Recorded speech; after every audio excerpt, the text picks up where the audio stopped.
Welcome friends on my YouTube channel get self preparation. तो friends, ये video हमारा analogue electronics का ही continuation part है। अगर आपने एनालॉग इलेक्ट्रॉनिक्स पे इससे पिछला वीडियो ना देखा हो तो मैं डिस्क्रिप्शन में लिंक डाल दूंगा, आप वहां से जाके देख सकते हैं। तो फ्रेंड्स, हमने अपने पिछले वीडियो में जो कि एनालॉग इलेक्ट्रॉनिक्स का था उसमें हमने बीजेटी सर्किट को देखा था, उसको डीसी एनालिसिस कैसे करते हैं और रीजन ऑफ ऑपरेशन कैसे फाइंड आउट करते हैं, ऑपरेटिंग पॉइंट कैसे फाइंड आउट करते हैं, इन सब तरीकों को हमने सॉल्व करना गेट क्वेश्चन के थ्रू अपने कॉन्सेप्ट को बिल्डअप करना सीखा था। तो फ्रेंड्स, इस वीडियो में भी हम सेम कॉन्सेप्ट को ही डील करेंगे और उससे रिलेटेड जितने भी क्वेश्चंस आए हैं प्रीवियस ईयर्स में, तीनों ही ब्रांचेस के उस क्वेश्चंस को हम सॉल्व करेंगे। तो चलिए फ्रेंड्स, स्टार्ट करते हैं। तो पहला क्वेश्चन आप देख सकते हैं, गेट इलेक्ट्रिकल 1991 में आया हुआ है। ये क्वेश्चन क्या कहता है, देखिए, figure shown below shows a common emitter amplifier. मतलब ये आप देख सकते हैं कि ये एम्पलीफायर का रिलेटेड क्वेश्चन है, लेकिन हमें यहाँ पे ऑपरेटिंग पॉइंट को फाइंड करना है। देखिए आगे जो क्वेश्चन पॉइंट लिखा है, the question collector voltage. Question point मतलब ऑपरेटिंग पॉइंट ही होता है। तो इस क्वेश्चन से हम एक डेफिनेशन और देखनी है। ऑपरेटिंग पॉइंट को हम क्वेश्चन पॉइंट बोलते हैं, साइलेंट पॉइंट बोलते हैं। ठीक है फ्रेंड, तो हमें यहाँ पे केवल कलेक्टर का वोल्टेज पता करना है। वो भी लिखा है कलेक्टर वोल्टेज अप्रॉक्सीमेटली। ठीक है फ्रेंड्स, इसका शायद ऑप्शन है, हाँ देखिए। तो अभी हम इसको सॉल्व करेंगे और देखेंगे, तो तक आप इसको ट्राई कर सकते हैं। नेक्स्ट वीडियो देखिए, गेट ईसी 2014 में आया हुआ है। इसमें पीएनपी ट्रांजिस्टर दिया हुआ है और हमें आरसी की वैल्यू यहाँ फाइंड आउट करनी है, कुछ कंडीशन दी हुई है। तो यहाँ पे भी ये डीसी एनालिसिस का ही पार्ट है। इस क्वेश्चन में भी हम डीसी एनालिसिस को ही डील करेंगे। ये देखिए नेक्स्ट क्वेश्चन, गेट इलेक्ट्रिकल 2015 में आया हुआ है।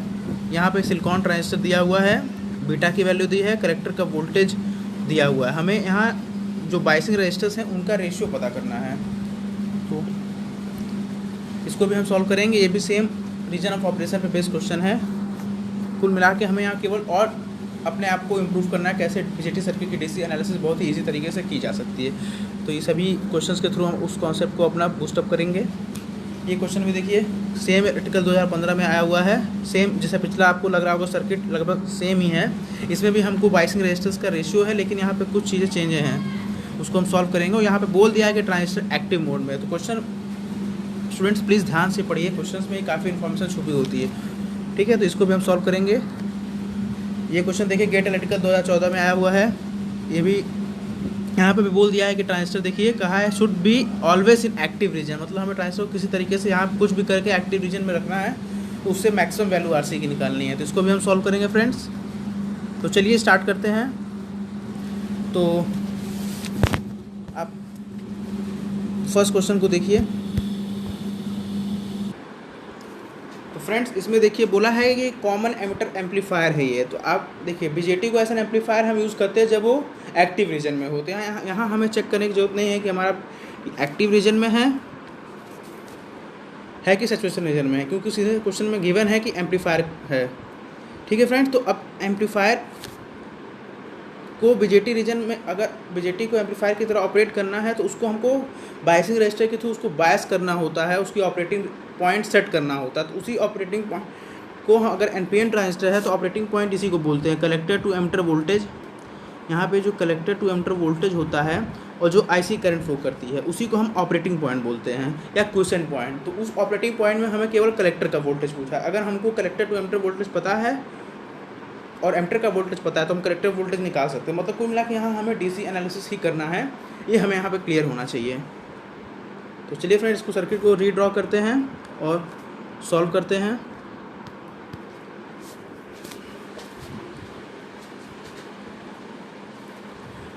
और फ्रेंड, इस क्वेश्चन के थ्रू हम एक और अपना कॉन्सेप्ट सीखेंगे। अभी देखिए कैसे, यहाँ पे देखिए 10K का रजिस्टर है।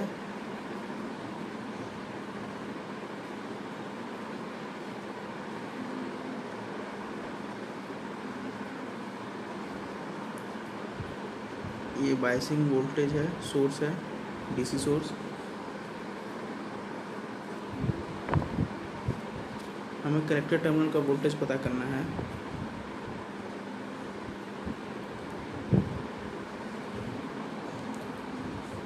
बीटा की वैल्यू हमें गिवन है 100 है, और एमिटर टर्मिनल से भी एक रजिस्टर कनेक्टेड है। ये एक स्टैंडर्ड बायसिंग सर्किट होती है जो जनरली हम यूज़ करते हैं। इसको वोल्टेज डिवाइडर बायस बोलते हैं, इस कॉन्फ़िगरेशन को जो हमने यहाँ पे यूज़ किया हुआ है। यहाँ पे भी 10K का रजिस्टर है, और यहाँ पे 5K का रजिस्टर है। ठीक है फ्रेंड्स, तो आप देखिए अब इस बायसिंग को हमें यहाँ पे ऑपरेटिंग पॉइंट्स को पता करने के लिए हम क्या करेंगे। देखिए फ्रेंड्स, अगर ये क्वेश्चन दो तरीके के पैटर्न में आते हैं यहाँ पे गेट एग्जामिनेशन में हमारे। अगर बोल देता है कि बीटा हाई हो, यहाँ बीटा 100 है, अगर बोल देता है कि बीटा हाई हो या न दिया हो या अल्फ़ा 1 हो, जो हमने पिछले वीडियो में सीखा था, तो इस सब का मतलब होता है कि बीटा इन्फिनाइट है या बीटा दिया ही ना हो। तो उस केस में क्या होता है, आई बी टेंडिंग टू जीरो आती है, टेंडिंग टू जीरो एग्जैक्टली उसको जीरो ले लेते हैं। तो उस केस में क्या होता है, बेस करंट में कोई करंट नहीं फ्लो करती, बेस टर्मिनल पे कोई करंट नहीं फ्लो करती। लेकिन यहाँ पे ऐसा कुछ नहीं दिया है, बीटा की एक फाइनाइट वैल्यू दी हुई है, यानी बेस करंट फ्लो करेगा। तो इस केस में हम यहाँ का वोल्टेज नहीं पता कर पाएंगे। अगर ये क्वेश्चन इजी कर देता, अगर बीटा की वैल्यू ना देता या बीटा की वैल्यू इन्फिनाइट बोल देता या अल्फा की वैल्यू 1 बोल देता या बीटा की वैल्यू मच हाई, सभी केसेस में फ्रेंड्स हम यहाँ का वोल्टेज बहुत आसानी से पता कर सकते हैं, उसको बेस टर्मिनल का वोल्टेज। और क्योंकि ट्रांजिस्टर एम्पलीफायर की तरह यूज़ हो रहा है, तो आप जानते हो ये एक्टिव रीजन में होगा, तो 0.7 वोल्ट का ये ड्रॉप यहाँ हमेशा बनेगा। तो यहाँ हमें चेक नहीं करना है। लेकिन बस है कि इस को सॉल्व कैसे करेंगे, तो जहाँ पे बीटा फाइनाइट दे दे और ट्रांजिस्टर एम्पलीफायर की तरह यूज़ हो रहा है, तो हम क्या करेंगे, हम बेस टर्मिनल से खड़े होके हम पूरे सर्किट का, यहाँ से पूरे सर्किट का हम थेवेनिन इक्विवेलेंट बनाएंगे, क्योंकि वहाँ पे हमें फाइंड आउट करना है कि एग्जैक्टली कितनी बेस करंट फ्लो कर रही है। तो उसके लिए हम क्या करेंगे, हम यहाँ पे थेवेनिन इक्विवेलेंट बनाएंगे। इस पॉइंट से खड़े होकर देखेंगे सर्किट का पूरा लेफ्ट हाफ वाले पार्ट को हम थेवेनिन इक्विवेलेंट से कन्वर्ट करेंगे। ठीक है फ्रेंड्स, और थेवेनिन इक्विवेलेंट बहुत ही ईजी यहाँ पे निकल जाएगा। थेवेनिन इक्विवेलेंट के लिए आपको ये एक्चुअली हमारा एम क्या है कि यहाँ पे कितना वोल्टेज डेवलप हो रहा है, इसके बेस पॉइंट पे कितना वोल्टेज डेवलप कर रहा है वो फाइंड आउट करना है, और कितनी करंट जा रही है। तो उसके लिए हम इस पॉइंट के थ्रू थेवेनिन इक्विवेलेंट जब बनाएंगे, तो आप RTH और VTH यहाँ फाइंड करेंगे। RTH निकालने के लिए आप जानते हैं, जहाँ से भी जिस पॉइंट के थ्रू थेवेनिन देखना होता है, वहाँ से जितने एक्टिव सोर्सेस हैं, तो इस पॉइंट के थ्रू जो RTH निकालेंगे, मैं इस सर्किट को इससे थोड़ा सा अलग करके आपको दिखाता हूँ केवल VTH और RTH फाइंड करने के लिए क्या करना है। यहाँ पे देखिए 20 वोल्ट लगा हुआ है, 10K है और 5K है, यहाँ पे ग्राउंड है। ठीक है, केवल इतना सा काम हमें इसको करना है, और हम DC एनालिसिस का सर्किट परफेक्टली हम इसको रिड्यूस कर पाएंगे एक इक्विवेलेंट सर्किट में। ठीक है फ्रेंड्स, हमें इसके यहाँ से फाइंड आउट करना है VTH और RTH। तो देखिए VTH जो होगा वो इसके अक्रॉस वोल्टेज होगा 5K के अक्रॉस, और हमें RTH, देखिए RTH पता करना सबसे ईजी होता है। जितने भी एक्टिव सोर्सेस हैं उनको आप ग्राउंड कर दीजिए। हम इस पॉइंट के थ्रू देख रहे हैं, ये मान लीजिए ठीक है फ्रेंड्स। तो आप जब इसको ग्राउंड करेंगे तो देखेंगे 5K और 10K पैरेलल में आ जाएगा। तो फॉर RTH के लिए जो हमारी सर्किट बन जाएगी, आप देखिए इस पॉइंट से 5K ग्राउंड में कनेक्टेड है, और यहाँ से जो 10K था वो भी फ्रेंड्स ग्राउंड में कनेक्टेड है, क्योंकि 20 वोल्ट आप देखेंगे RTH के लिए तो शॉर्ट हो जाएगा। ठीक है, तो हम इसी पॉइंट से RTH पता कर रहे हैं। तो आप देखिए इसी दोनों रजिस्टर का एक टर्मिनल सेम पॉइंट से कनेक्टेड है और दूसरा टर्मिनल ग्राउंडेड है। तो हम कह सकते हैं कि अगर यहाँ से हम नेट इक्विवेलेंट रेजिस्टेंस पता करें, तो वो 10 और 5K का क्या होगा, पैरेलल कॉम्बिनेशन होगा। तो RTH की वैल्यू 10 पैरेलल विद 5 होगा। ठीक है फ्रेंड्स, और सिमिलरली अगर आप VTH देखेंगे तो VTH 5K के अक्रॉस ड्रॉप कितना आ रहा है। तो ये देखिए सीरीज़ में एलिमेंट कनेक्टेड है 20 वोल्ट। आप वोल्टेज डिवाइडर रूल से आप VTH की वैल्यू फाइंड कर सकते हैं। तो फॉर VTH हम सीरीज़ डिवाइडर रूल अप्लाई करेंगे, तो जो 5K के अक्रॉस वोल्टेज होगा वही मेरा VTH होगा। तो आपको सीरीज़ डिवाइडर रूल आना चाहिए। टोटल वोल्टेज को हम डिवाइड कर देते हैं, 5K का चाहिए और टोटल रेजिस्टेंस कितना है 10 + 5 15 हो गया। ठीक है फ्रेंड्स, तो इसकी वैल्यू कितनी हो जाएगी, लगभग नीचे हो गया 15 यानी 20/3, तो देखिए 20/3 वोल्ट्स आ गया। अब इस VTH और ये जो हमने RTH यहाँ पता किया है, इसको हम इक्विवेलेंट सर्किट से रिप्लेस कर देंगे BJT के अक्रॉस। तो देखिए जो टोटल नेट इक्विवेलेंट सर्किट बन जाएगी वो कुछ ऐसा दिखेगा फ्रेंड। ट्रांजिस्टर यहाँ है, ये उसका बेस, कलेक्टर, और यहाँ पे सप्लाई लगी हुई थी +20 वोल्ट का, ये 10K था। ठीक है फ्रेंड। अब देखिए यहाँ पे एक रेजिस्टेंस आ जाएगा जो हमने RTH निकाला, हमने देखिए जो निकाला था इसी का क्रॉस करंट करेंगे। ये RTH हो गई और ये हो गया VTH, ये ग्राउंड हो गया, ये एमिटर, रजिस्टर, ग्राउंड। देखिए जो पूरी सर्किट थी गिवन वो हम इस पे कन्वर्ट कर दिए। हम इसी पॉइंट के इधर की पिछली सर्किट पूरी RTH और VTH में हमने कन्वर्ट कर लिया। ठीक है फ्रेंड्स। और बीटा की वैल्यू 100 दी हुई है, एमिटर रजिस्टर्स भी 10K का दिया है। अब हम यहाँ से इनपुट लूप में मूव करके IB की वैल्यू फाइंड करेंगे, और क्योंकि एम्पलीफायर है तो एक्टिव रीजन में है, तो IC = बीटा IB से हम IC फाइंड आउट कर लेंगे। फिर हमें कलेक्टर वोल्टेज, यहाँ का वोल्टेज जिसको हम कलेक्टर वोल्टेज बोल रहे हैं, वो आसानी से मिल जाएगा। ठीक है फ्रेंड। अब चलिए हम इनपुट लूप में पहले KVL लगाते हैं। तो अब KVL लगाने के लिए आप इस लूप में मूव कीजिए और देखिए, तो आप जब मूव करेंगे तो प्लस VTH, RTH के क्रॉस ड्रॉप आएगा, और करंट जो फ्लो हो रही है वो IB ही फ्लो कर रही है, बेस करंट, तो IB × RTH।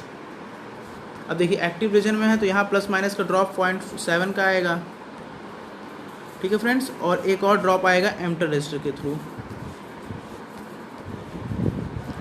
-10 और एमिटर करंट।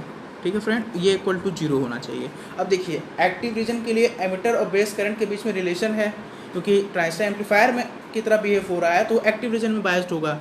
तो एक्टिव रीजन के लिए I को हम 1 + बीटा IB लिख सकते हैं, और बीटा हमें गिवन है, तो सारी वैल्यूज़ को आप पुटअप कीजिए और यहाँ से IB की वैल्यू फाइंड आउट कीजिए। तो VTH की वैल्यू आई थी 20/3, RTH 10 पैरेलल विथ 5 जो होगा 10/3 × IB -0.7 -101 IB हो जाएगा × 10। बीटा की वैल्यू 100 है तो 1 + 100 101 हो गया फ्रेंड। इसको आप सॉल्व करेंगे तो IB की वैल्यू 0.00588 मिली एम्पियर में आएगी, क्योंकि सारे जो रेजिस्टेंस थे वो किलो ओम में थे और वोल्टेजेस वोल्ट्स में है, तो करंट ऑटोमेटिक मिली एम्प्स में आएगी। ठीक है फ्रेंड्स। और IC क्या हो जाएगा, IC बीटा IB होगा, क्योंकि एक्टिव रीजन में ट्रांजिस्टर है। तो IB की वैल्यू कितनी आई है देखिए, जो है इसमें आप 100 से गुणा कर दीजिए, तो 0.588 मिली एम्प्स। और एमिटर करंट आप चाहे तो IC + IB कर दें या 1 + बीटा IB कर दें, दोनों एक ही चीज़ है। ठीक है, तो आप इसको सॉल्व करेंगे तो आ जाएगा ये 0.5938 मिली एम्प्स। ठीक है फ्रेंड्स। तो इस अब हमको देखिए अब आप सर्किट में एक बार फिर से देखिए, हमें अब कलेक्टर वोल्टेज पता करना है। तो अब देखिए कलेक्टर का वोल्टेज IC तो अंदर की तरफ फ्लो करेगी, तो 10 किलो ओम के थ्रू भी फ्लो करेगी, तो 20 वोल्ट में से अगर हम 10 किलो ओम के पास कितना ड्रॉप हो रहा है वो माइनस कर दे तो कलेक्टर का वोल्टेज पता चल जाएगा। यानी हमें जो फाइनली फाइंड आउट करना था quiescent collector point, DC point जो पॉइंट करना था, वो 20 वोल्ट में से अगर हम माइनस कर दें जो 10K के अक्रॉस ड्रॉप हो रहा था, तो कलेक्टर करंट कितनी थी 0.588। ठीक है फ्रेंड्स। तो इसको सॉल्व करने पे इसका आंसर अप्रॉक्सीमेटली 14 वोल्ट के पास आएगा। तो अप्रॉक्सीमेटली ही तो क्वेश्चन में देखिए अप्रॉक्स वोल्टेज पूछा था, अप्रॉक्सीमेटली क्वेश्चन पॉइंट कितना आ रहा है, तो हम देखें 14 वोल्ट आ रहा है। देखिए ऑप्शन सी हो गया। ठीक है फ्रेंड्स, देखें कितने आसानी से हमने DC ऑपरेटिंग पॉइंट पर एक क्वेश्चन था, लेकिन यहाँ से हमने एक चीज़ सीखा कि अगर सेल्फ बायस सर्किट दिया हुआ है तो वोल्टेज डिवाइडिंग बायस सर्किट जो स्टैंडर्डली यूज़ होता है, अगर बीटा की वैल्यू उसमें फाइनाइट देता तो इतनी कैलकुलेशन हमें नहीं करना होता, वो जो इक्विवेलेंट सर्किट हमने बनाया था वो नहीं बनाना होता, क्योंकि वीटेज की वैल्यू वहाँ सीधे फाइंड होती है, क्योंकि आई बी की वैल्यू जीरो आती है। लेकिन देखिए यहाँ पे आई बी की वैल्यू एक फाइनाइट वैल्यू आई है, जीरो नहीं आई है, टेंडिंग टू जीरो है, लेकिन इस वैल्यू 3 तक है, इसको हम यूज़ करेंगे। लेकिन अगर बीटा फाइनाइट नहीं था तो ये प्रोसीजर है करने का। आप वोल्टेज डिवाइडिंग बायस का वोल्टेज डिवाइडिंग बायस के लिए आप जो दिया हुआ सर्किट है उसके बेस टर्मिनल से इधर के सारे सर्किट को आप इक्विवेलेंट वीटेज और आरटीएच में कन्वर्ट कर सकते हैं, जो हम नेटवर्क थ्योरी में पढ़ते हैं उसका एप्लीकेशन था यहाँ पे फ्रेंड। उसके बाद दी हुई सर्किट पूरा ऐसे कन्वर्ट हो जाएगा जैसा आप यहाँ पे बेस का वीटेज आरटीएच लगा देंगे, और सर्किट को फिर उसी तरह इनपुट लूप में घूम के I C equal to beta I B relation use करके आप जो भी पूछा होगा वो आप निकाल सकते हैं। ठीक है फ्रेंड्स, तो आई होप सो आपको ये क्वेश्चन समझ में आया। चलिए नेक्स्ट क्वेश्चन सॉल्व करते हैं। देखिए गेट इसी 2014 में आया हुआ है, circuit Son below is a PNP transistor है। ठीक है फ्रेंड्स, यहाँ पे पीएनपी ट्रांजिस्टर दिया हुआ है और हमें देखिए मॉड ऑफ वीबी दिया हुआ है। देखिए हम जब एनपीएन ट्रांजिस्टर होता है तो हम बेस टू एमिटर वोल्टेज 0.7 लेते हैं, पीएनपी में ठीक उल्टा होता है, वीईबी जो होता है वो 0.7 होता है। यानी वहाँ के लिए अगर आप पीएनपी के लिए अगर बेस टू एमिटर बोलेंगे तो -0.7 होता है, इसलिए उसकी देखिए मॉड वैल्यू दी हुई है। अगर आप बेस टू एमिटर वैल्यू इसके लिए भी यूज़ करते हैं तो -0.7 यूज़ करेंगे। लेकिन जो भी चीज़ें हम पोलैरिटी लेते हैं एनपीएन के लिए, वो याद रखिए पीएनपी के लिए सारी अपोजिट पोलैरिटी हो जाती हैं। तो हम यहाँ पे VE 0.7 वोल्ट है तो हम VEB जो होगा वो भी 0.7 होगा। अगर आपको VBE यूज़ करना है यानी बेस टू एमिटर तो आप -0.7 यूज़ करेंगे। ठीक है फ्रेंड, और बीटा की वैल्यू देखिए 50 दी हुई है। कह रहा है कि आरबी की वैल्यू 100 किलो ओम है और आउटपुट आपको अगर 5 वोल्ट चाहिए, द वैल्यू ऑफ आरसी कितनी होगी। तो यहाँ पे फ्रेंड्स देखिए हमें ये नहीं बोला है कि ट्रांजिस्टर एक्टिव में है कि सैचुरेशन में है, तो पहले उस चीज़ को फाइंड आउट करेंगे वो, लेकिन देखिए आसानी से फाइंड आउट हो जाएगा। आप इस सर्किट को रीड्रॉ कीजिए और दी हुई इन्फॉर्मेशन को नोट डाउन करेंगे। हमें एक पीएनपी ट्रांजिस्टर दिया हुआ है,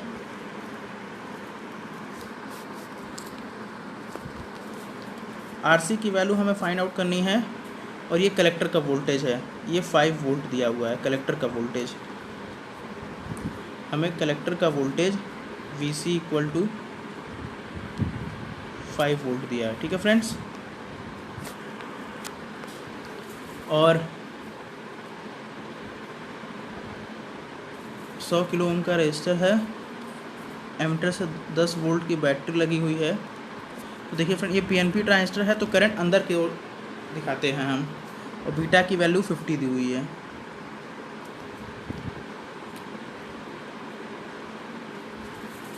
और ये 10 वोल्ट है। अब देखिए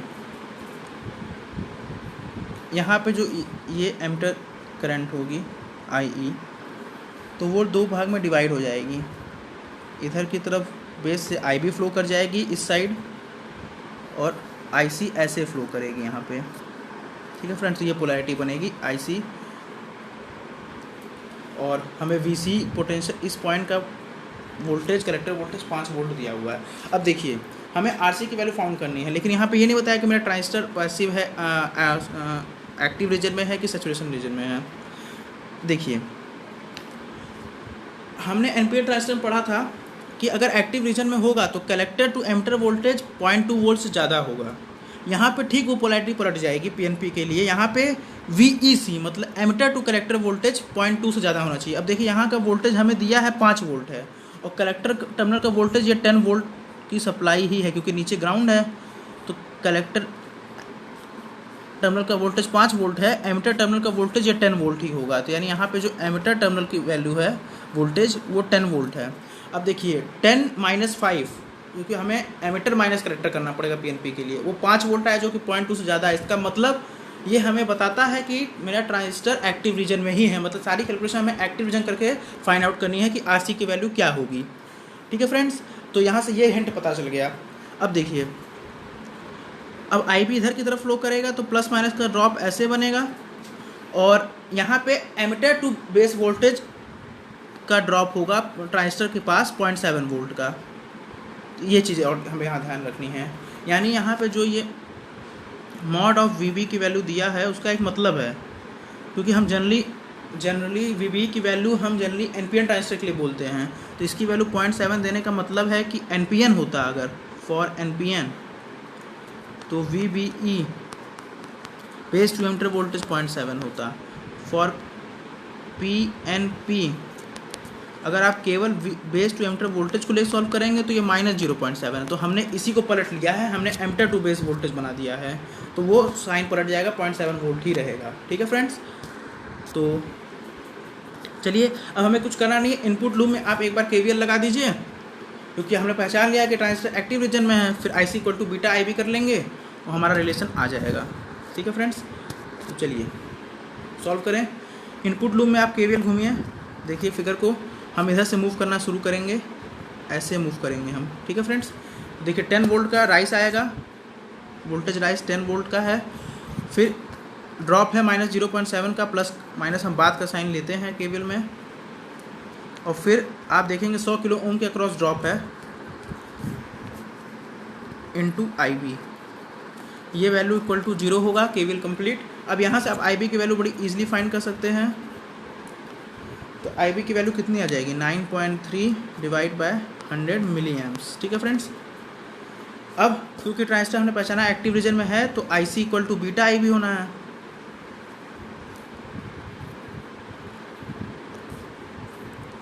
तो बीटा 50 दिया हुआ है, 50 और IB की वैल्यू 9.3 डिवाइड बाय 100, इसको सॉल्व करेंगे 9.3 डिवाइड बाय 2, ये भी मिली एम्प्स में आएगी। ठीक है फ्रेंड्स, अब देखिए कलेक्टर वोल्टेज 5 वोल्ट है और आप इस रेजिस्टेंस को देखिए RC को, उसका एक टर्मिनल 5 वोल्ट पे कनेक्टेड है कलेक्टर टर्मिनल से और दूसरा ग्राउंडेड है और IC करंट फ्लो कर रही है। तो हम ओम्स लॉ से जो वोल्टेज ड्रॉप है 5 वोल्ट का, उसको IC RC के बराबर लिख सकते हैं। तो जो RC रजिस्टर के अक्रॉस जो ड्रॉप है एक्चुअल में वो 5 वोल्ट ही है, क्योंकि कलेक्टर टर्मिनल 5 वोल्ट पे है, अगला टर्मिनल 0 पे है, ग्राउंड से कनेक्टेड, तो 5 वोल्ट आया। और ओम्स लॉ से ये वैल्यू IC × RC होगा। IC हमें देखिए पता है, तो हम RC की वैल्यू फाइंड आउट कर सकते हैं 5, और IC कितना आया था 9.3 × 2, यानी 2 ऊपर चला गया जब आप डिवाइड करेंगे, और 9.3, तो इसकी अप्रॉक्सीमेटली वैल्यू 1 किलो ओम आ जाएगी। ठीक है फ्रेंड्स, तो इसका आंसर 1 किलो ओम होगा। ये न्यूमेरिकल डेटा टाइप क्वेश्चन था शायद, देख लेते हैं। हाँ देखिए, न्यूमेरिकल डेटा टाइप क्वेश्चन था, तो किलो ओम में रेजिस्टेंस की वैल्यू पूछी है, तो 1 आंसर इसका आएगा। ठीक है फ्रेंड्स, चलिए नेक्स्ट क्वेश्चन देखिए। ये गेट इलेक्ट्रिकल 2015 में आया हुआ क्वेश्चन है। इसमें क्या है कि दी हुई सर्किट में सिलिकॉन ट्रांजिस्टर है। ठीक है फ्रेंड्स, तो इसका मतलब है कि जो VB होता है वो 0.7 हम ले सकते हैं अगर ट्रांजिस्टर एक्टिव रीजन में होगा। और देखिए इसमें भी एक्टिव रीजन आएगा, इसमें इनडायरेक्टली हमें पता चलेगा, डायरेक्टली नहीं दिया हुआ है। बीटा की वैल्यू 75 है और कलेक्टर वोल्टेज देखिए 9 वोल्ट है, और देखिए एमिटर ग्राउंडेड है, तो कलेक्टर टू एमिटर वोल्टेज यहीं पे आप पता कर लीजिए 9 वोल्ट हो गया, यानी 0.2 से ज़्यादा हो गया। यानी ये ट्रांजिस्टर जिस तरह भी बायस किया गया है उसकी बाइसिंग ऐसी है कि एक्टिव रीजन में है। क्यों? क्योंकि अगर एक्टिव रीजन में नहीं होता तो कलेक्टर पोल 9 वोल्ट आता है नहीं, कि जो डिफरेंस आ रहा है एमिटर सीधे देखिए ग्राउंड पे कनेक्टेड है। तो VC जो बना क्योंकि NPN ट्रांजिस्टर है तो 9 वोल्ट आया, 0.2 ज़्यादा है, यानी क्वेश्चन को पढ़ते समय इतनी चीज़ हमें क्लियर हो जानी चाहिए। तो ratio of RB to RC पूछा है। ठीक है फ्रेंड्स, इसको चलिए सॉल्व करते हैं। कैसे सॉल्व करेंगे? ट्रांजिस्टर पता चल गया कि एक्टिव रीजन में है। चलिए सर्किट को ड्रॉ करते हैं।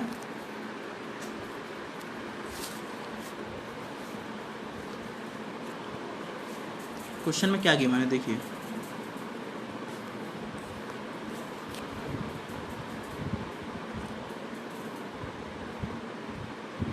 एमिटर टर्मिनल सीधे ग्राउंडेड है और यहाँ का वोल्टेज हमें दे रखा है कि 9 वोल्ट है, और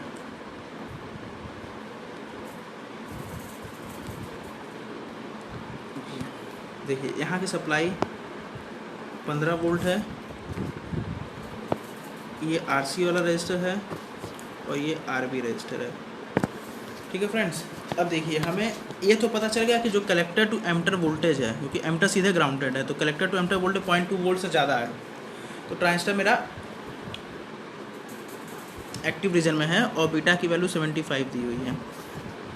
तो हम इसको एक्टिव रीजन में मान करेंगे सॉल्व। अब देखिए जो कलेक्टर टर्मिनल का वोल्टेज है वही इस पॉइंट का भी वोल्टेज है, तो आप देखिए आईसी जो करंट फ्लो करती है वो तो कलेक्टर टर्मिनल के पास फ्लो करेगी, आईबी बेस टर्मिनल के पास फ्लो करेगी, यानी इधर से भी आईबी फ्लो कर रही होगी। ठीक है फ्रेंड्स, तो अब देखिए जो आरसी से रजिस्टर फ्लो कर रहा होगा वो आईबी प्लस आईसी फ्लो कर रही है, क्योंकि आईसी तो कलेक्टर टर्मिनल के अंदर फ्लो करती है। तो आरसी से जो करंट फ्लो कर रही है वो आईबी प्लस आईसी है, और आप इसी को तो एमीटर करंट लिखते हैं। आई जो है वो एमीटर टर्मिनल करंट फ्लो होने वाली करंट है, लेकिन यहाँ पे गलती से जो वैल्यू आ रही है इन्हीं दोनों का सम आ रहा है। तो हम एक्टिव रीजन में इसी चीज़ को 1 प्लस बीटा आईबी लिख सकते हैं, क्योंकि ट्रांजिस्टर एक्टिव रीजन में ये तो हम जान चुके हैं। ठीक है फ्रेंड्स, तो अब देखिए हम क्या करेंगे, हम आरसी रजिस्टर के अक्रॉस देखिए ओम्स लॉ से हम करंट हमें पता चल गया कि इतनी करंट फ्लो हो रही है, और एक टर्मिनल 15 वोल्ट पे है आरसी का, एक टर्मिनल 9 वोल्ट पे, एक टर्मिनल 15 वोल्ट पे है, एक टर्मिनल 9 वोल्ट पे है। तो हम आरसी की वैल्यू यहाँ से एक फाइंड आउट कर सकते हैं। तो देखिए कैसे, तो जो ओम्स लॉ लगाएंगे तो हमारी जो ड्रॉप हो रहा है आरसी के अक्रॉस वो कितना है, करंट देखिए इतनी फ्लो कर रही है, तो जो किसी रेजिस्टर के अक्रॉस ड्रॉप क्या होगा, आई इंटू आर। तो करंट जा रही है 1 प्लस बीटा इंटू आई बी और इंटू आर सी, और ये ड्रॉप होगा 15 माइनस 9 का। ठीक है फ्रेंड्स, और बीटा हमें पता है, तो यहाँ से देखिए आई बी आर सी के टर्म्स में कुछ एक रिलेशन आया है, ये इक्वल टू 6 हो गया। अब इस रिलेशन को ध्यान रखिए आप, ये आई बी है, हमें आर बी और आर सी का रेशियो पूछा। अब देखिए एक हम यहाँ से बना सकते हैं बेस टर्मिनल में घूम के, क्यों, क्योंकि हम ये जो ट्रांजिस्टर है वो एनपीएन ट्रांजिस्टर है, सिलिकॉन ट्रांजिस्टर हुआ है, तो और एक्टिव रीजन में है, तो हम 0.7 वोल्ट का यहाँ ड्रॉप भी कर सकते हैं। देखिए ये वाला टर्मिनल ग्राउंड वोल्ट पे है, तो ये वाला पॉइंट कहाँ पहुँच जाएगा, 0.7 वोल्ट पे। ठीक है,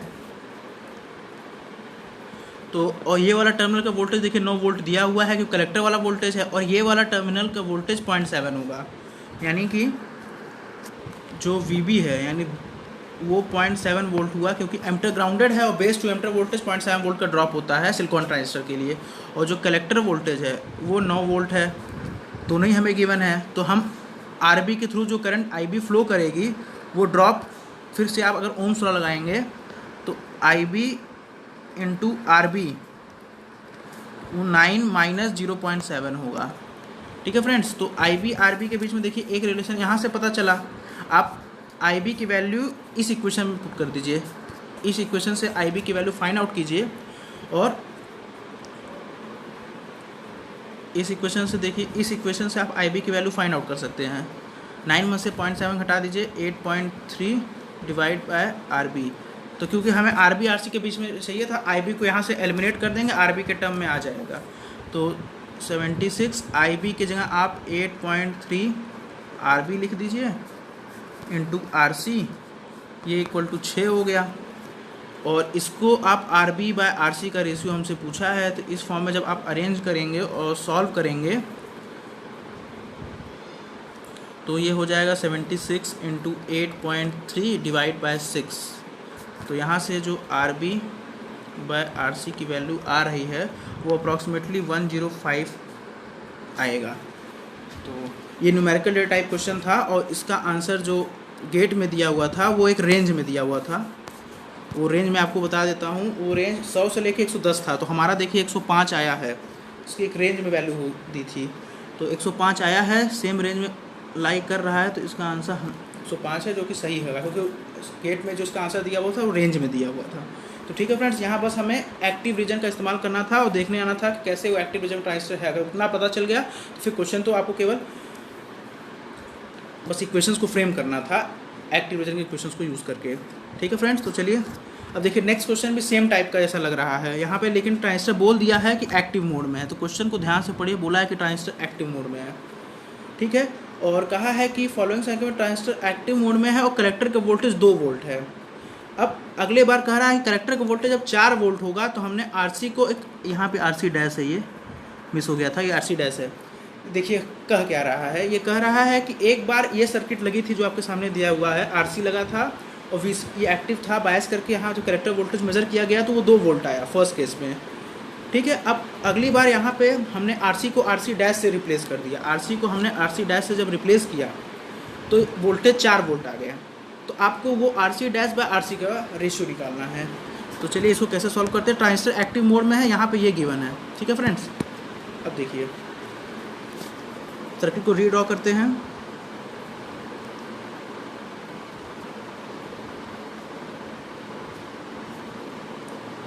एमीटर यहाँ पे भी सीधे ग्राउंडेड है और ट्रांजिस्टर एक्टिव रीजन में बोला है। ये एनपीएन ट्रांजिस्टर है, ये 10 वोल्ट का सोर्स है, ये RC है,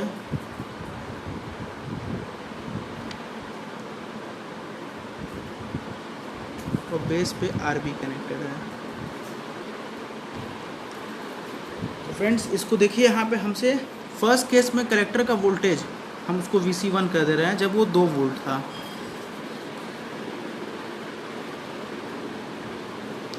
तो यहाँ पर जो रजिस्टर लगा था, इसको कलेक्टर रजिस्टर बोलते हैं, वो RC लगा था। और दूसरे केस में मैं फिगर बना देता हूँ, सेम फिगर रहेगा।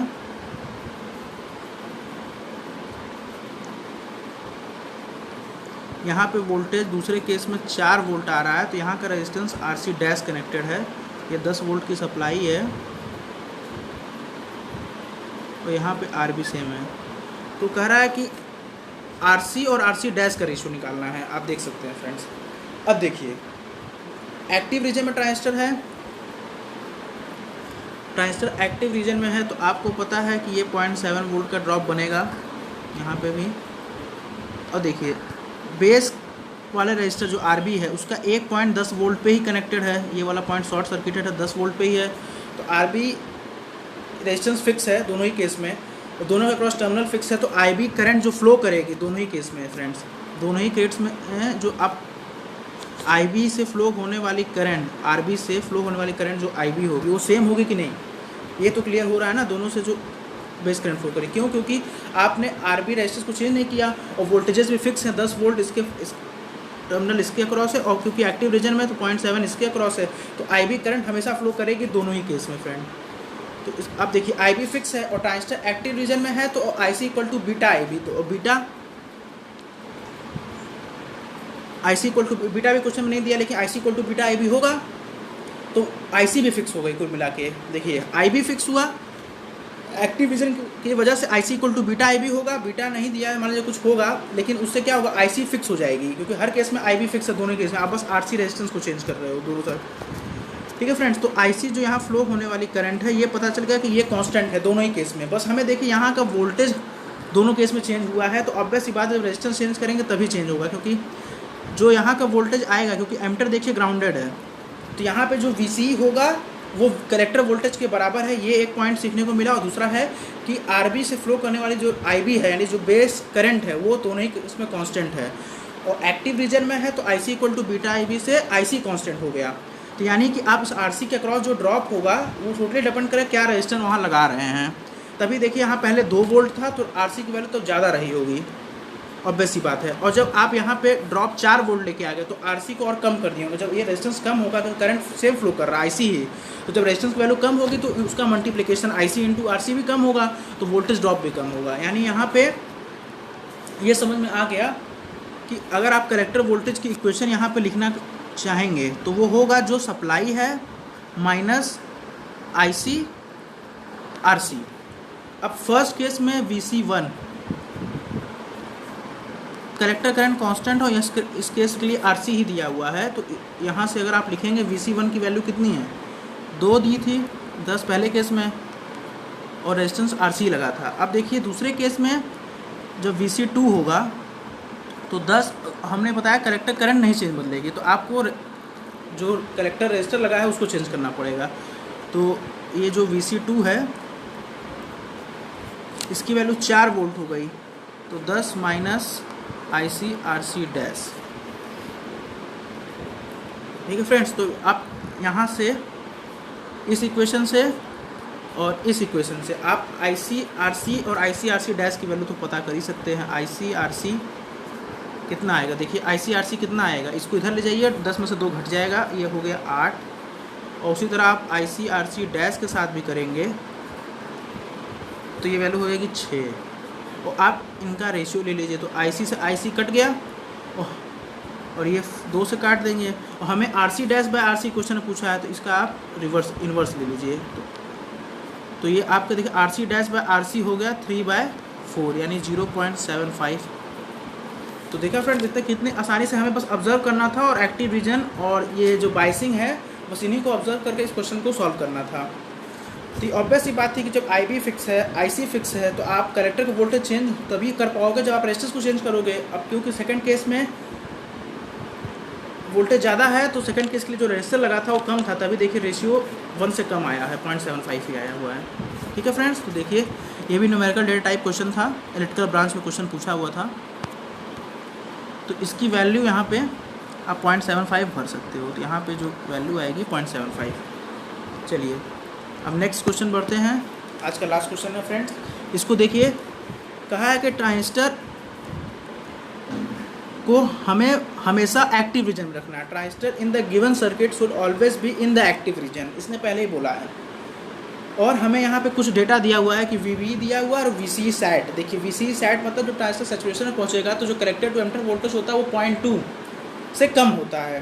तो यानी एक्टिव रीजन में आप जानते हो कलेक्टर टू एमिटर वोल्टेज 0.2 ज़्यादा होता है, तो आप वर्स्ट केस में कलेक्टर टू एमिटर वोल्टेज 0.2 तक ला सकते हो। उससे नीचे लाओगे तो सैचुरेशन रीजन ट्रांजिस्टर चला जाएगा। तो इसका मतलब ये होता है VC सेट का। तो कह रहा है कि मैक्सिमम रेजिस्टेंस RC आप क्या कनेक्ट करोगे इस फिगर में, जो आप यूज़ कर सकते हो। ओम में वैल्यू पूछा है, ध्यान देखिएगा न्यूमेरिकल डेटा टाइप है तो ओम में पूछा है तो ओम में भरना पड़ेगा। ठीक है, वैसे यहाँ पर शायद ऐसे किलो ओम में तो जनरली हमारा हैबिट होता है किलो ओम में निकालने को, तो आप यूनिट का ध्यान रखिए क्या पूछा है, क्योंकि न्यूमेरिकल डेटा टाइप क्वेश्चन है। ठीक है फ्रेंड्स, तो चलिए इस फिगर को हम ड्रॉ करते हैं और यहाँ से भी एक अच्छा कॉन्सेप्ट सीखने को मिलेगा फ्रेंड इस क्वेश्चन से भी। तो देखिए क्या कहा है,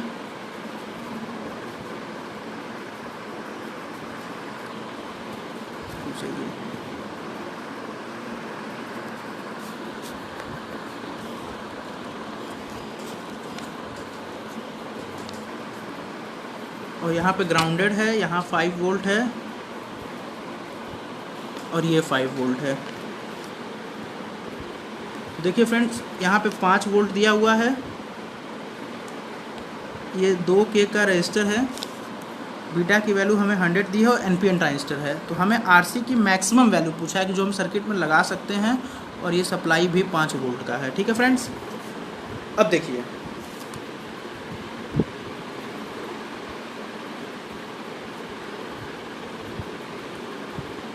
हमसे पूछा है कि ट्रांजिस्टर को हमेशा एक्टिव रीजन में रखना है। तो आप देखिए हम लोग जब एक्टिव रीजन में ट्रांजिस्टर को इसको सॉल्व करेंगे, लेकिन यहाँ पे मैक्सिमम RC की वैल्यू कब आ सकती है, यहाँ पे ये नोट करने वाली है। आप जब कलेक्टर का वोल्टेज, क्योंकि देखिए एमिटर तो सीधे ग्राउंडेड है, पहले तो ये देखिए एमिटर सीधे ग्राउंडेड है, तो जो VC होगा हम कह सकते हैं डायरेक्टली कलेक्टर का ही वोल्टेज होगा, जो यहाँ कलेक्टर का वोल्टेज डेवलप कर रहा है।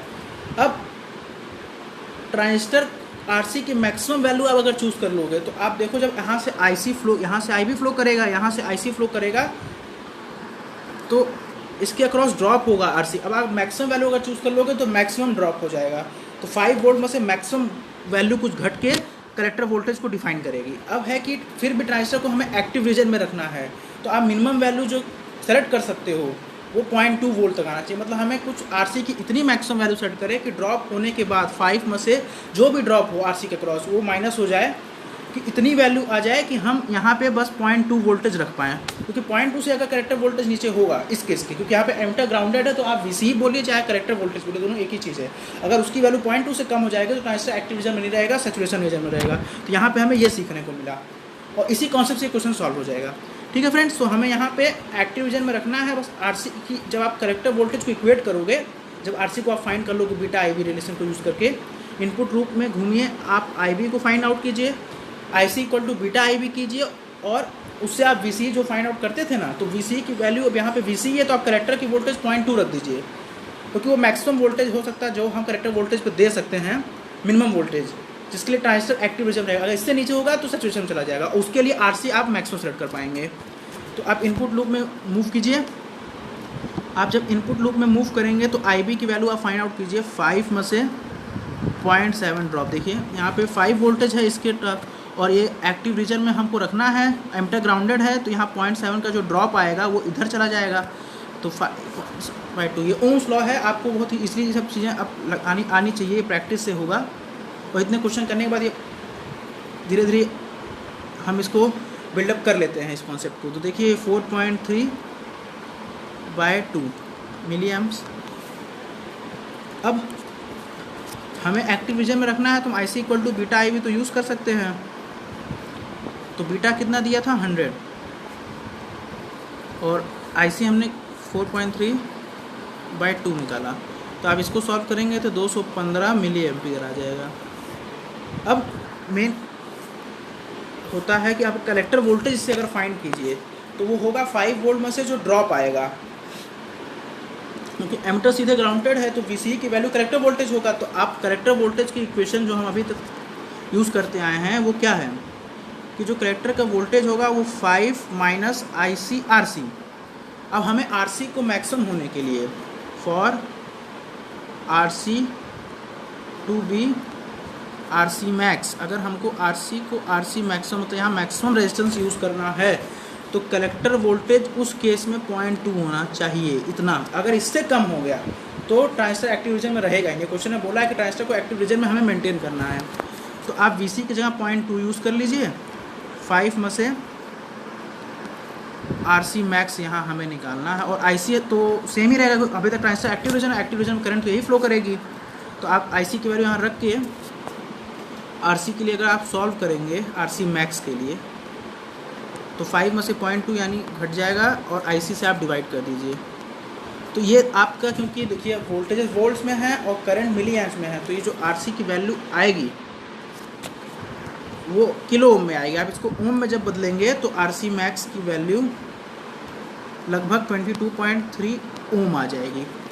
ठीक है फ्रेंड्स, तो ये भी न्यूमेरिकल डेटा टाइप क्वेश्चन था और इसमें भी हमें सर्टेन रेंज की वैल्यू ही गेट क्वेश्चन के आंसर की में दिया हुआ था। तो उसमें 22 से 23 तक की रेंज दी हुई थी और हमारा आंसर 22.3 आया हुआ है ओम में।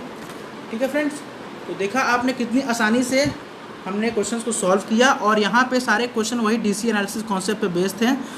ठीक है, जितनी हम इस क्वेश्चन की फ्रेंड्स प्रैक्टिस करेंगे उतना आसानी से इस पर हमारा पकड़ बन पाएगा।